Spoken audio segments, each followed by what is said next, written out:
Sejam bem-vindos, então, à nossa aula 6. Aula essa que a gente vai falar um pouquinho sobre algumas teorias, né, da administração, bem como a evolução dela, né, ao longo do tempo. Só lembrando, né, eu postei hoje de manhã as notas da atividade 1, tá, no SIGA A. Então, depois é só ir lá em alunos, ver nota, que vocês vão ver a nota de vocês já publicada, tá certo? Lembrando que essa aula 6, ela é dividida em 3 aulas. A de hoje e amanhã é ao vivo, e tem uma terceira parte que é gravada, que eu vou disponibilizar para vocês na quarta-feira pela manhã. Tá? E a quarta-feira a gente não tem aula e já inicia a atividade, tá certo? Então, nessa aula de hoje... Opa, deixa eu trocar aqui a tela.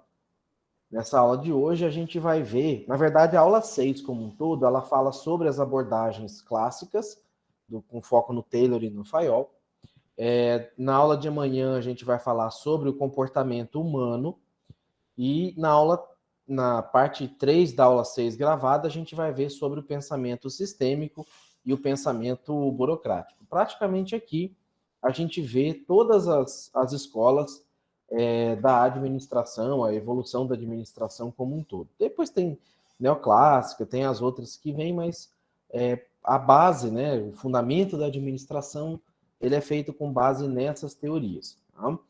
Então, a gente já veio comentando nas aulas anteriores sobre a questão do surgimento da administração como ciência, né? E esse conceito de ciência, ele começou justamente com a escola da administração científica, que quando o Frederick Taylor começou a publicar o resultado das suas experiências. Então, ele começou a fazer anotações, e essas anotações começaram a se tornar públicas para as pessoas. Tá? E o objetivo dele com essas publicações, com esses experimentos, a gente pode chamar assim, era justamente aumentar a eficiência da indústria por meio da racionalização do trabalho dos operários. Tá? Quando eu falo racionalizar, é um conceito diferente de economizar. Por exemplo, racionalizar energia. Eu vou ligar o ar-condicionado dessa sala quando tiver alguém dentro dessa sala. Economizar energia, muitas vezes, significa não ligar o ar-condicionado, passar calor, tá? Em prol de um outro objetivo, que é uma economia financeira, por exemplo. Tá? A racionalização, ou o conceito de racionalização, é trabalhar com a maneira mais eficiente possível os recursos, fazer render, tá? É fazer render o máximo possível. E outro carinha que a gente vai falar bastante é o Henry Fayol, que foi um francês, né, europeu, então administração científica, modelo americano, o francês Fayol, escola clássica, modelo europeu, tá? Que também era um engenheiro, e o Fayol ele desenvolveu a escola clássica da administração, que tinha a preocupação também de aumentar a eficiência da empresa, tá? Só que ele buscava fazer isso por meio da aplicação dos princípios gerais de administração. Então, o Fayol, ele tentava fazer com que a organização fosse melhor estruturada, melhor formalizada, tá? Do ponto de vista de layout, de funções, de atribuições, fosse melhor gerida, e aí sim ela seria eficiente, tá? Assim, é parecida, mas não é tanto as duas teorias, tá? Então, o modelo científico, ou teoria da administração científica, ela também teve outros autores que desenvolveram, como o Gilbert, o Gantt, tá? E também preocupava-se com a organização das tarefas, ou seja, com a racionalização do trabalho do operário. Então, o modelo de administração científica, ele procurava eliminar o desperdício já na base da empresa, ou seja, quando eu falo base, eu estou falando dos operários ali, do chão de fábrica, naqueles que sustentavam realmente a empresa. E ele procurava fazer isso por meio da adoção de métodos de trabalho, e assim aumentava a eficiência e produtividade. Nas aulas anteriores eu dei o exemplo do pedreiro, né, que levantava ali uma parede, e com isso ele organizava ali como é que chama? Ele organizava ali as tarefas de tal maneira que ele acabava ficando mais eficiente. E aí, o método científico era um método que buscava cronometrar as tarefas para ver o tempo gasto com cada tarefa e procurava ver o melhor trabalhador que conseguisse desempenhar aquela tarefa mais rápida. E ainda com aquele melhor trabalhador, procurava sempre reduzir o tempo cada vez mais, para que, ao reduzir o tempo gasto por produto fabricado, no final das contas, no final do dia, eu teria um aumento do número de produtos fabricados. Então, se naturalmente eu fabrico 10 produtos por hora, ao aumentar a eficiência, ao reduzir o desperdício de tempo, eu consigo aumentar para 12, para 15 produtos fabricados por hora. E no final do dia, das 8 horas, eu tenho aí, em vez de eu ter 80 produtos fabricados, eu vou ter 110, 120, 130 e por aí vai. Tá? O que o Taylor buscava eliminar, além da especialização da tarefa, de selecionar o operário com maior habilidade, de reduzir, né, de cronometrar os tempos e movimentos, ele buscava acabar com um negócio chamado de vadiagem sistêmica. Tá? Não sei se vocês já ouviram falar essa palavra. A vadiagem sistêmica, ela é aquele tempo gasto com o trabalhador do qual ele não está produzindo para a empresa. Tá? É uma análise do homo econômicos, né? Ou seja, do homo puramente voltado para o lado financeiro, não leva em consideração os aspectos sociais e de relacionamento do trabalhador. E um exemplo de vadiagem sistêmica é quando você está trabalhando ali e de repente você levanta para pegar um café, você levanta para ir no banheiro, você começa a conversar com alguém. Isso é o que chama de vadiagem sistêmica, que tem em qualquer empresa, qualquer organização. Tá? E que depois, nos estudos do Elton Maio, que a gente vai falar disso na aula de amanhã, vocês vão ver que isso às vezes chega a ser até necessário, só não pode ter exagero. Mas o relacionamento interpessoal é extremamente necessário para o bom andamento da organização, visto que o ser humano não é uma máquina, tá? Mas nessa época aqui do modelo científico e clássico, a visão do trabalhador era uma visão de homem-máquina, tá? Então, o Taylor, né, um americano, ele nasceu na Filadélfia, Estados Unidos, ele veio de uma família Quaker, né, que é aquela família bem tradicional, rígida, né, dos princípios ali bem em cima da linha, assim, tá? Muito vinculado à disciplina, à devoção do trabalho, à poupança, né? Esse tipo de característica aqui é daquele, né, homem bom, é aquele homem que trabalha, enfim, tá? E o Taylor, ele foi o criador e participante mais destacado do movimento da administração científica, né, cujo objetivo desse modelo era o aumento da eficiência, tá? E aí, por que surgiu esse movimento, né? O que acabou gerando esse movimento, tá? Então, primeiro é bom destacar que eficiência é o oposto de desperdício, tá? Então, quando você tem desperdício, os custos aumentam e o esforço para render se perde e aí acaba não produzindo resultado. O desperdício, além da perda, também produz a frustração. É o que acontece quando você fica preso no trânsito e não consegue chegar em casa, ou quando a chuva produz inundação e as pessoas perdem seus bens, ou quando ruas esburacadas estragam a suspensão do carro, ou seja, tudo tem que ser feito novamente. Tá? Então, esse desperdício, né, ou essa frustração, ele acaba derivando, gerando outros conceitos, acabam gerando outras respostas, né, aos acontecimentos. Para vocês terem uma noção, quando eu dava aula numa instituição particular aqui de Cáceres, um dos fatores que me levaram a pedir demissão, a não continuar trabalhando nessa instituição, alguns fatores eram vinculados a ela, mas para eu chegar até ela, eu tinha que passar por mais ou menos 8 semáforos até chegar nela. O semáforo mais rápido tinha 50 segundos de espera e o mais longo chegava a ficar quase 3 minutos parado. Então, eu poderia, né, gastar mais ou menos, na pior das hipóteses, 10 minutos parado em semáforo, tá? E na melhor das hipóteses, 3 minutos parado em semáforo. Então, para eu chegar nessa instituição, às vezes eu tinha que sair de casa às 6h30, para eu chegar lá 7, 7h02, 7h05, tá? Eu falei assim, olha, eu tinha que ir 3 vezes na semana e tinha que sair de casa meia hora mais cedo. Então, 1h30 por semana, por baixo, só de deslocamento, né? E aí, se você pegar 1h30 vezes 4 semanas, dá 6 horas no mês. Vezes as 15 semanas, né, que eu tinha que ir, dava mais ou menos 90 horas. Se eu dividir isso por 24, tá? 90 por 24 vai dar aí quase 20 e poucos, quer ver? Dá mais ou menos aí 3,75, 4 dias da minha vida eu ficava parado em semáforo para dar aula nessa instituição. Então, é desmotivador, era altamente eficiente, entendeu? O trabalhador, hoje tem empresa que até deduz o tempo de deslocamento do trabalho da carga horária, né, para não desanimar, porque lá em São Paulo, às vezes as pessoas têm que sair 5 da manhã para chegar às 7 horas no serviço, né? E aí sair 5 horas do serviço para chegar às 7 horas em casa.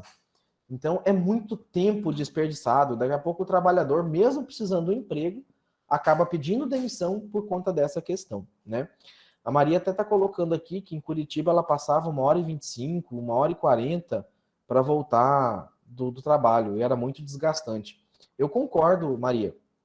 Aqui em Cáceres, tem 17 cidades ao redor aqui que mandam aluno, né, que vem aluno para estudar na Unemate de manhã ou à noite. Esses alunos gastam 1h30, 2 horas, todo dia para ir e voltar de ônibus, né? Imagino que o pessoal aí de Sinop, Tangará, também tenham colegas nessa situação, tá?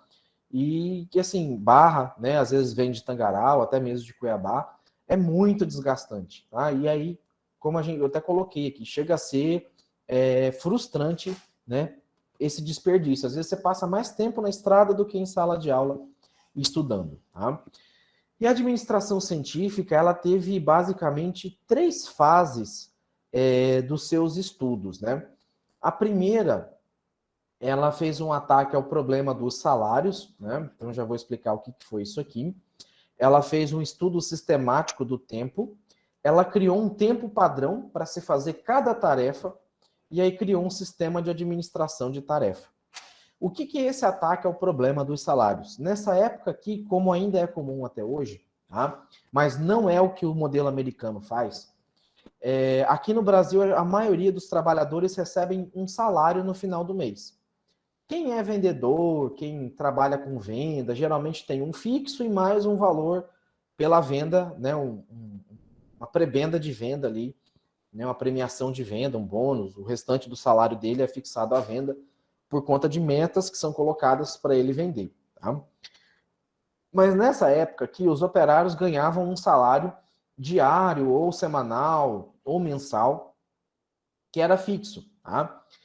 E do ponto de vista da administração, isso é um problema, porque o trabalhador que mais se destacava, que mais era esforçado, que mais produzia, ganhava a mesma coisa daquele obsoleto, daquele preguiçoso, daquele que não queria trabalhar.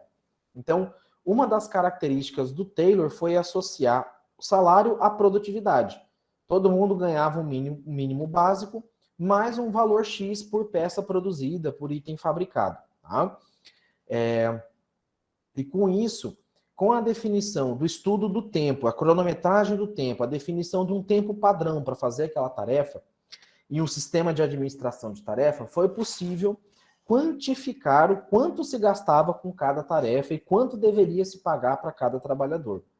Aí eles implantaram a segunda fase, que foi a definição de alguns princípios de administração, tá? E a terceira, que foi a consolidação desses princípios, a proposição de divisão de autoridade e responsabilidade dentro da empresa, que a gente até comentou na aula anterior, né? E alguma separação entre alguns princípios e técnicas. Então, na questão, né, do salário, o modelo americano, ele paga hoje basicamente por peça produzida ou por hora trabalhada. Tá? Então, às vezes você fala, qual que é o salário lá nos Estados Unidos? É um valor X por hora, tá? Porque a hora é a unidade de medida, tá? E aqui no Brasil, as leis trabalhistas são bem diferentes das leis americanas. Então, a questão das férias geralmente não era remunerada, né? Hoje nossas férias são remuneradas. Lá não tem um terço de férias, aqui tem. Feriado lá, a pessoa muitas vezes não recebe, ela não trabalha, mas também não recebe, tá?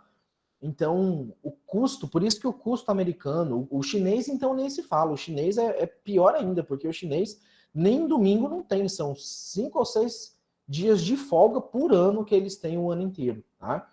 Aqui no Brasil dá mais ou menos 50 e poucos domingos, 52 ou 56 domingos, mais quase 12 ou 13 feriados, mais 30 dias de férias, então dos 360 dias, geralmente paga 280 e pouco, 260 e pouco. O pessoal das ciências contábeis, quando chegar aí na disciplina de folha, de custo, vocês vão ver que às vezes tem, dependendo do segmento, do ramo de trabalho, às vezes dos 365 dias, são 220, 230 no máximo, que é pago ao trabalhador. O restante a empresa acaba tendo que assumir, né?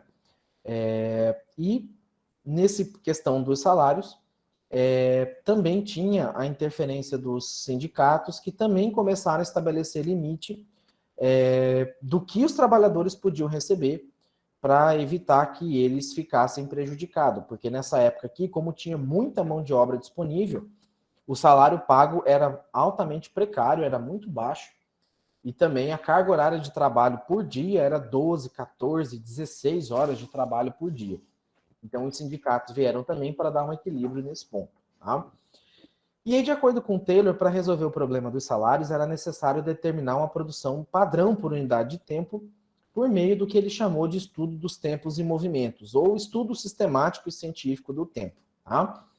Então, o estudo funcionava de que maneira? Ele dividia cada tarefa no quão máximo possível fosse poder dividi-la, tá? E ele pegava e cronometrava essas tarefas e anotava. Lembra do exemplo que eu dei para vocês das pizzas? Então, eu pegaria o processo de montagem de uma pizza e dividiria em etapas tão quanto fosse possível e cronometraria quanto tempo levaria para montar uma pizza. Tá? Então, por exemplo, o tempo que você coloca o molho é diferente do tempo de você colocar um tomate, né? Porque o molho, além de você ter que despejar, você tem que esparramar ele ali em cima. O tomate, basicamente, você só sai jogando e está pronto ali. Se for 5 rodelas de tomate, você monta muito mais rápido do que colocar o molho, esparramar o molho ali na pizza. Tá? Da mesma maneira, na indústria, a construção de um automóvel, por exemplo, era dividido em centenas, milhares de partes, e para que pudesse cronometrar cada uma dessas partes e ver quanto tempo gastaria para fazê-las.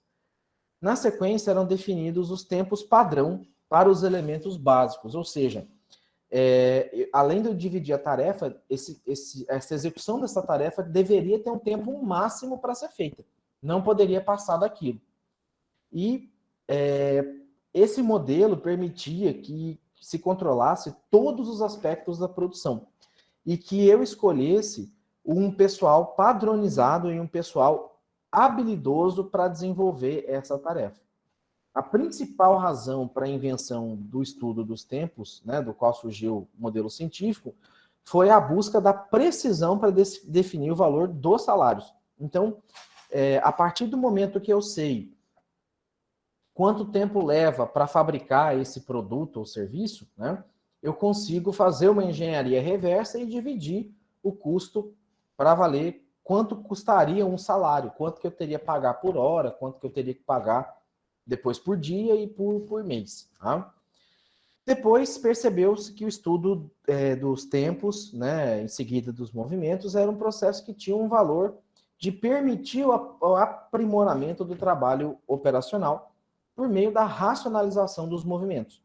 Então, se eu já dividi uma maneira eficiente de fazer a segmentação das partes do trabalho, Agora eu vou aperfeiçoar, eu vou racionalizar os movimentos. O que significa isso? Aquilo que é um movimento desnecessário, eu vou tentar eliminar, tá? Então, às vezes, o trabalhador, pegando o exemplo aqui da nossa fabricação de pizza, né? Ele se virava para pegar o presunto e colocar na pizza. Ele se virava para pegar o presunto e colocar na pizza.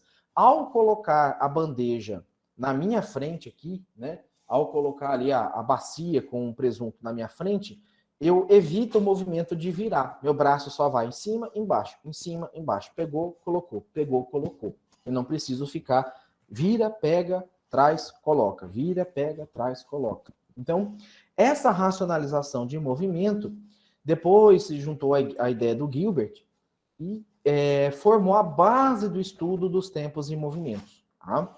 Então, os princípios que o Taylor adotava, né? Selecionar e treinar o pessoal. Então, durante o processo de seleção, ele já escolhia aqueles mais habilidosos, e depois de escolher aqueles mais habilidosos, ele ainda treinava essas pessoas para serem mais rápidas ainda. Tá?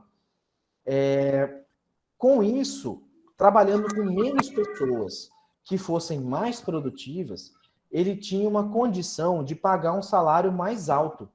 Então, enquanto esse trabalhador recebia, um exemplo aqui, um trabalhador comum recebia $10 por hora trabalhada, um trabalhador que rendesse 50% a mais poderia ganhar, o certo seria 50% a mais, né?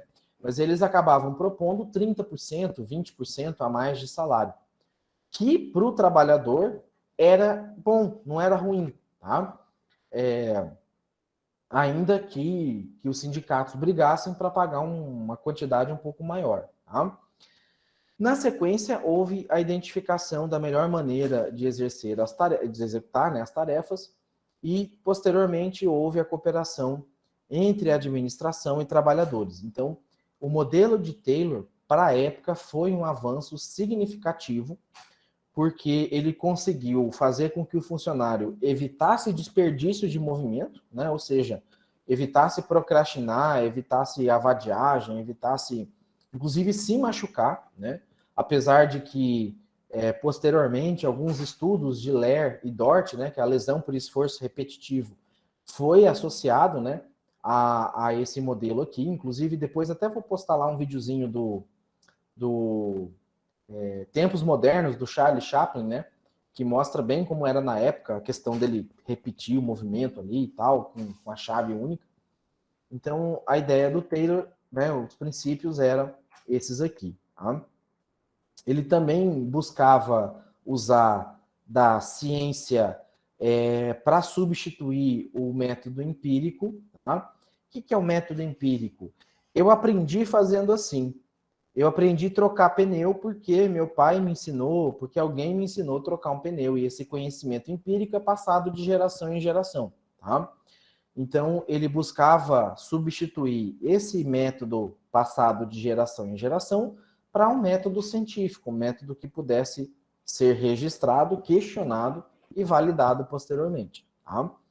Também buscava selecionar cientificamente e depois treinar e instruir o trabalhador, né? E aí sempre tentava treinar ele o melhor que podia.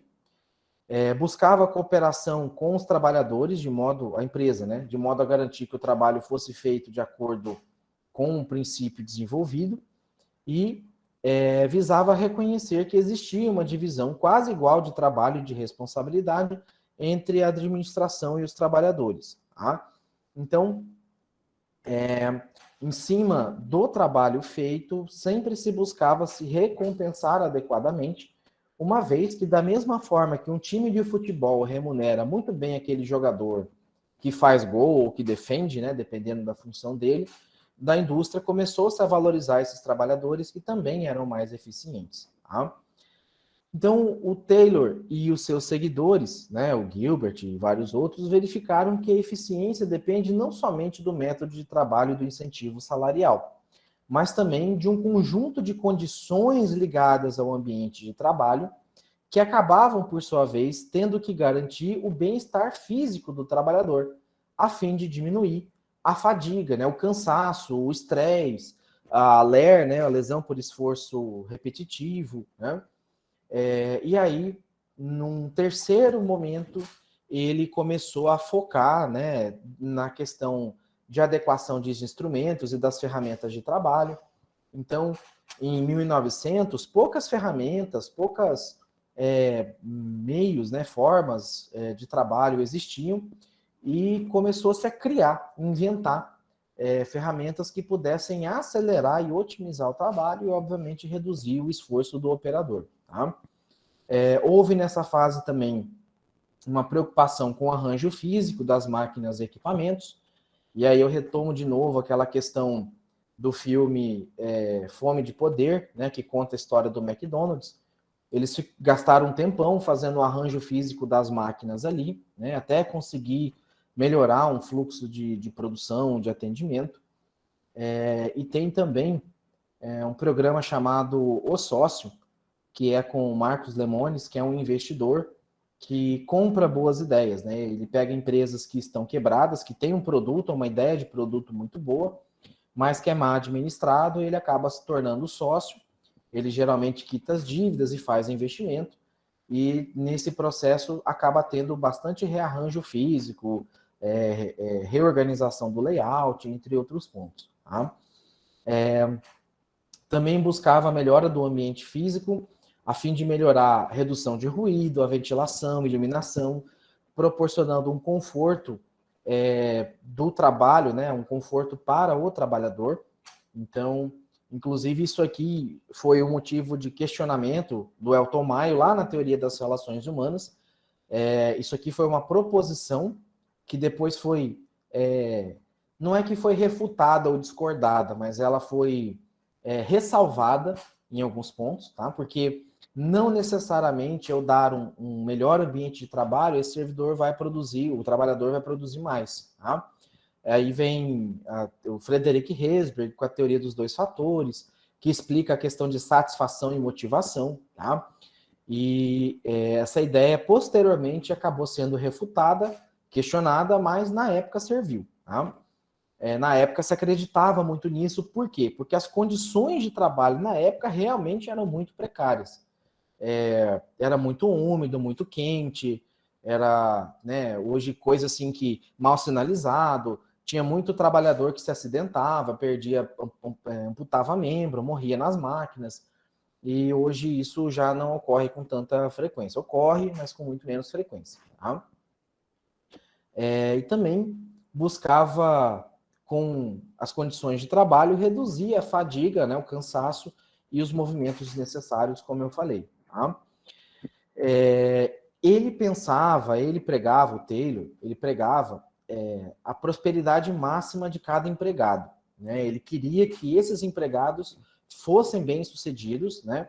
E que isso fosse associado ao bom trabalho, ao machine, né? ao maquinário desse ser humano. Tá?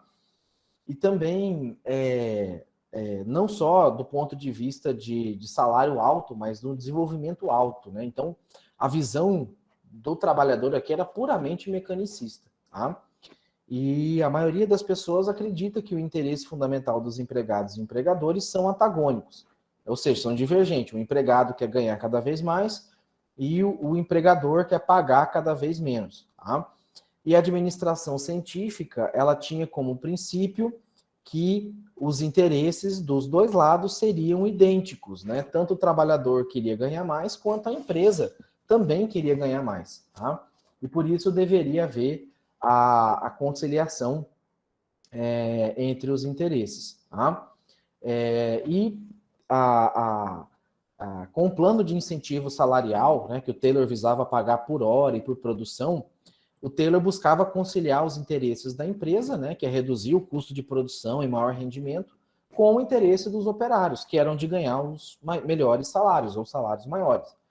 Essa identidade de interesse de patrões e empregados levou Taylor a julgar que o que era bom para a empresa, né, que era eficiência, era sinônimo de maior lucro, era igualmente bom para os empregados. Maior produção é sinônimo de maior salário. Então, a administração científica levou o operário americano a ser um dos operários mais bem pagos do mundo industrializado e detentor de elevado padrão de vida graças ao seu salário. Contudo, o operário teve de suportar longas décadas de trabalho simples, chato, repetitivo, padronizado, monótono, e os engenheiros da administração científica partiam de princípios meio equivocados a respeito da natureza humana, né? Que no modelo científico eles achavam que todo ser humano de fato queria ganhar mais, vendia sua alma em troco de dinheiro. Tá? E depois, no modelo das relações humanas, que a gente vai ver na aula de amanhã, vocês vão ver que não é bem assim. Tá? Eu tenho um exemplo para dar disso também, mas eu vou falar amanhã.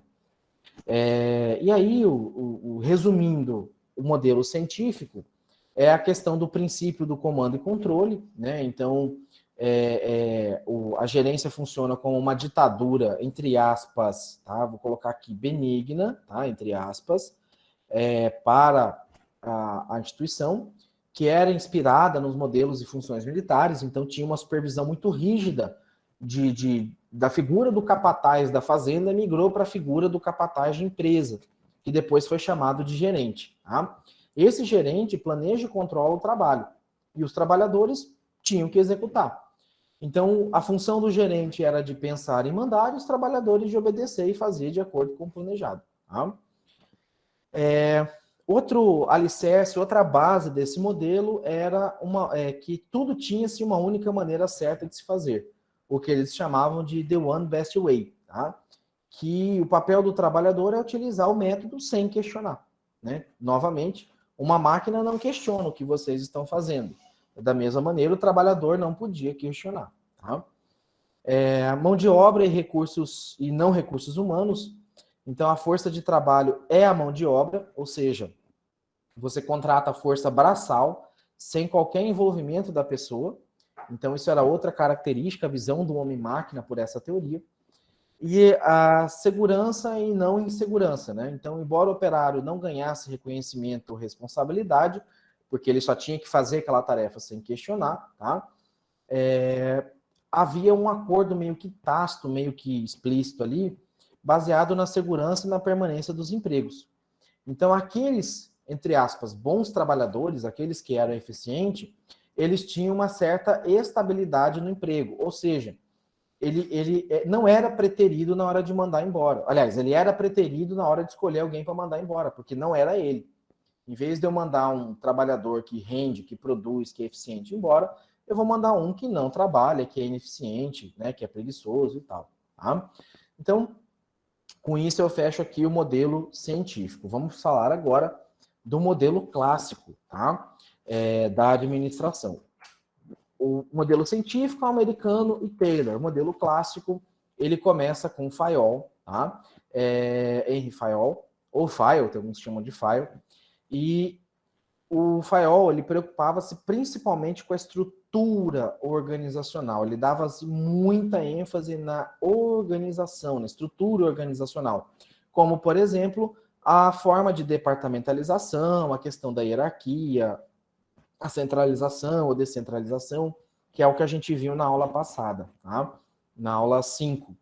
A teoria clássica do Fayol, ela procura desenvolver princípios gerais de administração para as 4 funções básicas, que é o planejamento, organização, direção e controle das atividades da empresa. Tá? E a partir da década de 50, a escola clássica reapareceu com Peter Drucker, no que a gente chama de neoclássica, preocupada com a APO, Administração por Objetivo. Tá? Então, enquanto o Taylor, que é da administração científica, e os outros engenheiros faziam, né, o modelo científico nos Estados Unidos, em 1903, 1910, por aí. Em 1916 surgiu na França, espalhando-se depois rapidamente pela Europa, a teoria clássica. Se a administração científica dava ênfase na tarefa, tá? A teoria clássica era marcada pela ênfase na estrutura. Tá? As duas tratam de estrutura, porém a ênfase da científica era na tarefa desempenhada, buscava-se eficiência por meio da eficiência da tarefa, do meio de se fazer, de como se fazer, e a teoria clássica buscava a ênfase na estrutura da organização, ou seja, eu organizar ela de maneira melhor, layout, em departamento, em funções, em chefias, eu tendo a fazer essa empresa mais eficiente. Então, o que as duas teorias têm de comum é que as duas buscavam eficiência, isso é fato. Tá? Na verdade, até a teoria das relações humanas, ela também busca eficiência. Porém, a teoria das relações humanas, o foco é na pessoa, a científica, o foco é na tarefa, e a clássica, o foco é na estrutura. Tá? Então, Fayol, ele partiu de uma abordagem sintética global, ou seja, ele tentava entender a empresa de maneira sistêmica, ele tentava entender a empresa como um todo. Tá? E ele falava assim, que independente do tamanho, do tipo de empresa, todas essas empresas têm essas funções aqui, tá? Que não se confundam com as variáveis, as 6 variáveis básicas da administração. Tá? Então, ele falava assim que toda empresa tem a sua área técnica, que é relacionada com a produção de bens ou serviços, que é a técnica do fazer, é o jeito de se fazer as coisas. Tá? Toda empresa tem a sua parte comercial, que é relacionada com comprar e vender, permutar produtos ou serviços. Tem também a parte financeira, que tem a questão da gerência, né, de capitais, de pegar empréstimo, de pegar dinheiro próprio. Tá? Então, toda empresa não tem como escapar da função financeira. Tem também a questão da segurança, que é relacionada com a proteção e a preservação dos bens das pessoas, tanto o emprego quanto o patrimônio. Tá?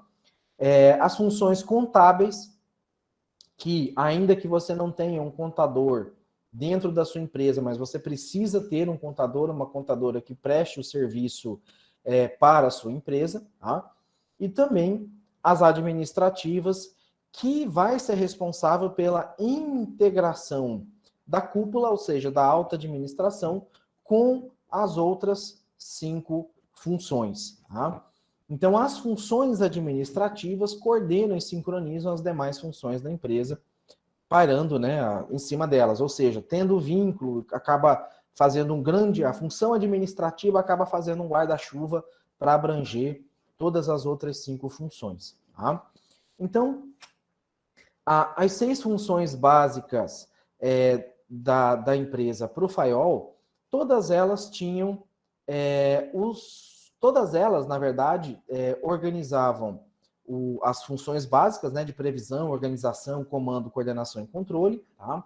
Ou planejamento, organização, direção, que pega esses 2 juntos aqui, e controle, e fazia com que essas funções fossem aplicadas às outras funções, aos outros setores, né, ou departamentos ali da organização. Tá? Então, ele procurava, quando a gente fala que o foco dele era na estrutura, era justamente para fazer com que essa estrutura de previsão, organização, comando, coordenação e controle fosse aplicada a todos os setores. Tá? A visão do Fayol sobre as funções básicas da empresa, hoje ela é um pouquinho ultrapassada. Tá? Hoje, essas funções recebem o nome de área ou de setores, e as funções administrativas recebem o nome de administração geral. Mas na época, pensem bem, eles não tinham nada disso. Tá? Então isso aqui foi um surgimento, foi um avanço para a época. Tá? E as funções técnicas, área de produção, manufatura, operações, comerciais, vendas, marketing, passaram a integrar não necessariamente setores específicos, mas são ações, são funções que são desempenhadas por qualquer tipo de organização, ainda que mais ou menos ali. Às vezes eu não tenho um departamento de marketing, mas eu tenho postagens no Instagram que eu mesmo faço como dono da empresa, e isso é uma função de marketing. Tá?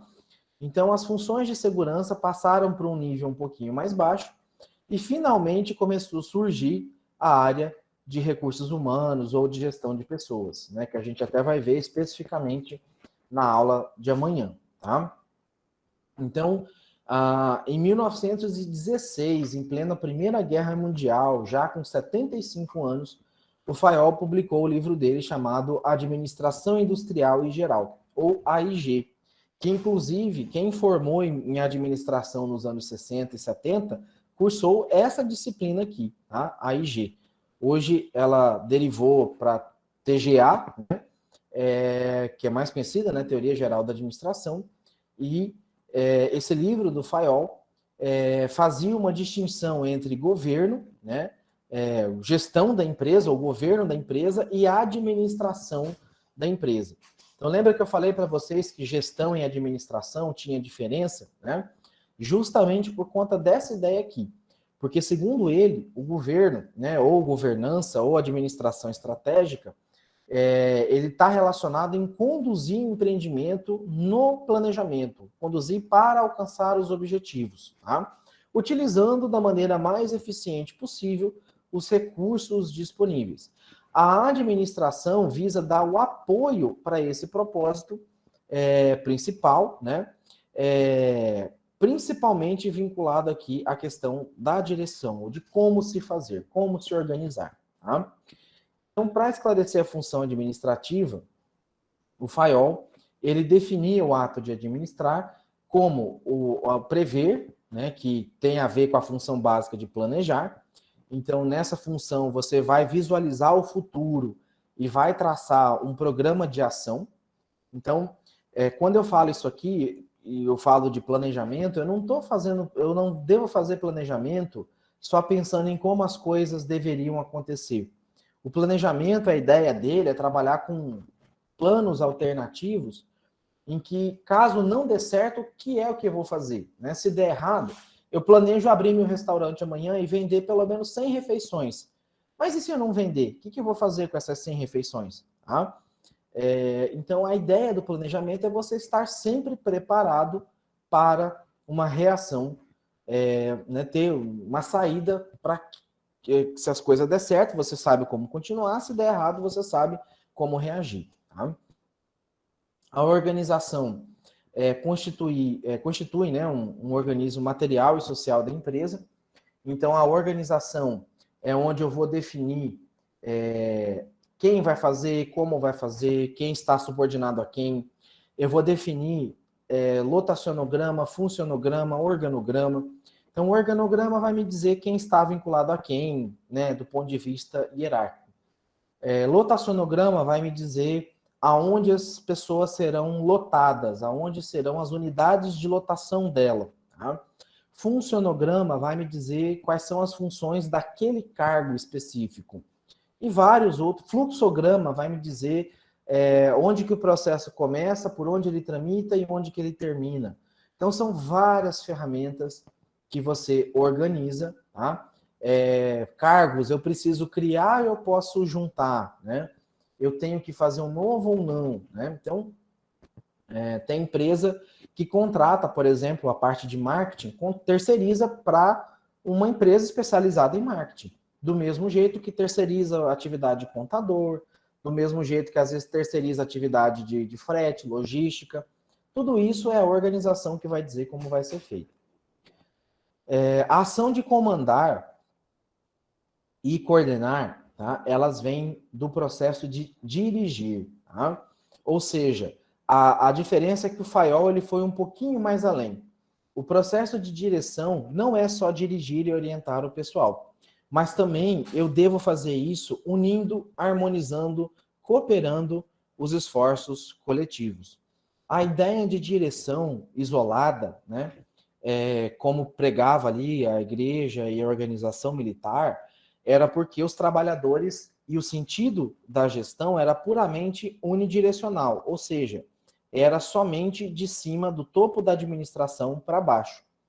No modelo do Fayol, ele permite que os trabalhadores deem opinião e também dê feedback ou resposta ou pedidos de sugestão de baixo para cima.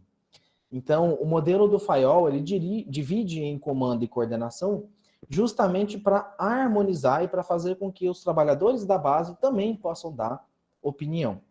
E o controle, ele visa verificar que tudo deva ocorrer de acordo com as regras estabelecidas e das ordens dadas. Então, o controle, ele vai pegar aquilo que foi planejado e vai tentar verificar se de fato está sendo cumprido, se as metas estão sendo alcançadas, se as ordens estão sendo cumpridas, se algo está sendo feito, se não está sendo feito.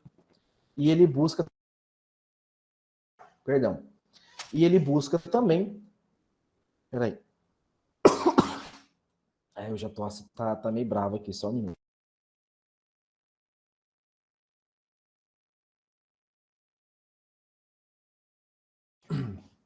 E ele busca também alinhar e corrigir, agir proativamente antes que o caldo desande, antes que a coisa dê errado. Tá? Então, ele dividia, né, segundo o Fayol, a previsão envolve a avaliação do futuro e o aprovisionamento em função dele, né, ou seja, fazer as reservas, se poupar, se planejar para quando o futuro chegasse. A organização visava trabalhar, separar as coisas úteis, né, e também dividia em organização de material, organização social, organização estrutural da empresa. Tá? O comando, ele leva a organização a funcionar, então é a ordem dada aos trabalhadores. A coordenação visa harmonizar a atividade do negócio e sincronizar as ações da área meio e da área fim.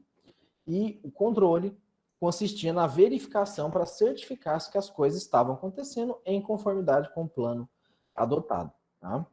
Então,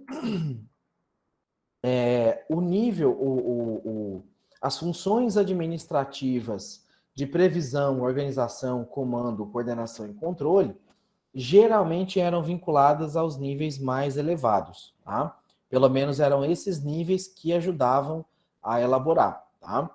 E os níveis hierárquicos mais baixos ficavam responsáveis pela execução, né, pelas atividades não administrativas, né, como as técnicas, comerciais, financeiras, de segurança e as contábeis aqui. Tá? Das contábeis, não me entendam errado como se eu estivesse desmerecendo a atividade contábil, tá? Até porque a atividade contábil, eu também como contador posso afirmar para vocês que hoje ela é essencialmente fundamental para a questão de solvência e sobrevivência da empresa no longo prazo, tá? Inclusive, geralmente o primeiro sinal de alerta quando as coisas não vão bem, elas vêm justamente da área contábil, tá? E aí o Fayol, ele estabeleceu 14 princípios básicos que devem ser seguidos para que uma administração seja eficaz. Muitos desses princípios ainda continuaram sendo adotados bem décadas depois ali do que ele estabeleceu. E o Fayol, ele falava em combate aos desperdícios, diferentes formas de remuneração, não só por hora, né?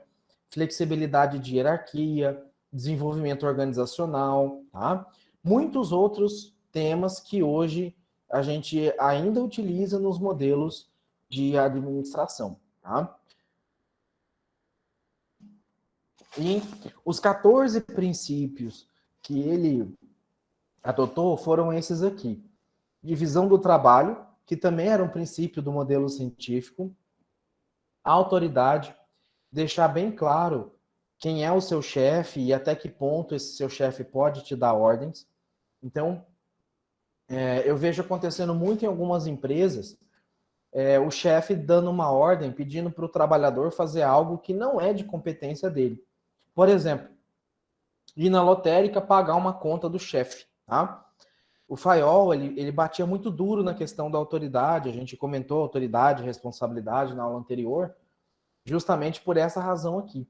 A autoridade, ela tem que ser colocada, tem que ser definida, mas não pode ser exagerada, tá?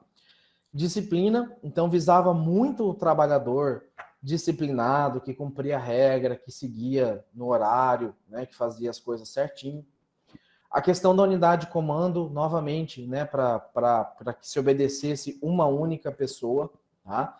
A exceção dos tipos de departamento, né, dependendo ali que a gente viu que poderia ter 2 ou mais, né, no modelo descentralizado. Uma unidade de direção, a subordinação do interesse individual ao interesse geral, né? Então, a vontade da empresa na verdade, perdão, a vontade da maioria, do interesse coletivo sobressai o interesse individual. Tá? Ele pregava também, tal como o modelo científico, uma remuneração que fosse igual ao esforço, mais remuneração, menos esforço, menos remuneração. Ele buscava estabelecer alguns graus de centralização e descentralização. Em que sentido? Atividades principais da empresa deveriam ser centralizadas na alta administração e atividades secundárias ou acessórias poderiam ser descentralizadas, para que a alta administração se preocupasse com aquilo que fosse essencial. Tá? Novamente, cadeia hierárquica, né? Então, esses 3 itens aqui, eles estão bem interligados, então ele fazia questão de, e junto com a ordem aqui também, né? Fazia questão de deixar bem claro a questão da obediência, tá? E de respeito, né, à chefia. Buscava muito também a questão da equidade no tratamento dos empregados, então não deveria ser privilegiado, a questão dos puxa-saco ali deveria ser desincentivada, tá? Visava dar estabilidade do pessoal, evitava turnover ou rotatividade pessoal, porque eles entendiam que rotatividade de pessoal gerava treinamento, demorava a fazer essa pessoa engajar novamente ali na organização, engajar com os outros colegas, tá? E valorizava iniciativa e espírito de equipe, essas duas também muito interligadas. Então, o princípio de Fayol, vejam que ele focava bem na estrutura mesmo aqui, tá? Buscava bastante harmonia e foco na organização como um todo, tá? Porém, essa administração clássica, ela também tinha algumas limitações, alguns defeitos. Então, a teoria clássica, ela preocupou-se muito com a organização formal, muito com a estrutura. E ela acabou se descuidando da organização informal, ou seja, das pessoas. Ainda que ela desse valorização na iniciativa e no espírito de equipe, ela ainda tratava o ser humano como um homem-máquina. Ao ponto que eu tirar o funcionário A e colocar ele para trocado, inverter o funcionário A e B de setor, ela entendia que é a mesma coisa que eu trocar uma peça A por B, que essa peça funcionaria da mesma maneira, e não levava em consideração os aspectos emocionais, socioafetivos dos colaboradores. Tá? Então, a preocupação com a forma e a ênfase na estrutura, focado muito na estrutura, acabou levando a alguns exageros dessa teoria. Então, a teoria da organização formal não ignorava os problemas humanos da organização. Eles levavam em consideração. Porém, não conseguiu dar um tratamento adequado, sistemático, à interação entre as pessoas e os grupos informais, aos conflitos e nem ao processo decisório. Então, ainda assim, apesar dessa limitação aos aspectos formais, né, ficar restrito ali aos aspectos formais, isso não quer dizer que a teoria clássica esteja errada ou tenha que ser totalmente substituída, né? Ela está incompleta, tá? Pois não considera o comportamento humano na organização, que foi o que a teoria das relações humanas passou a fazer. E é o que a gente vai ver na aula de amanhã, tá? Então, com isso, eu encerro aqui essa aula de hoje, tá? Esse aqui foram os 3 livros que eu utilizei, né? O Maximiano está citado lá nas nossas referências, e do Chiavenata, a Teoria Geral da Administração. Esse aqui são 2, tanto a abordagem descritiva quanto a prescritiva, também está postado lá no PDF, ele está com outra capa, né? Mas está postado lá em PDF na nossa disciplina, no final lá da página, lá nas referências. Então, com isso, eu encerro aqui, tá? E já vou parar aqui a gravação, até que foi uma aula relativamente rápida hoje. E amanhã vejo vocês novamente aqui para a gente falar da teoria das relações humanas e um pouquinho da nossa próxima atividade, tá? Vou encerrar aqui a gravação, se tiver alguma dúvida, vocês podem estar me chamando, tá?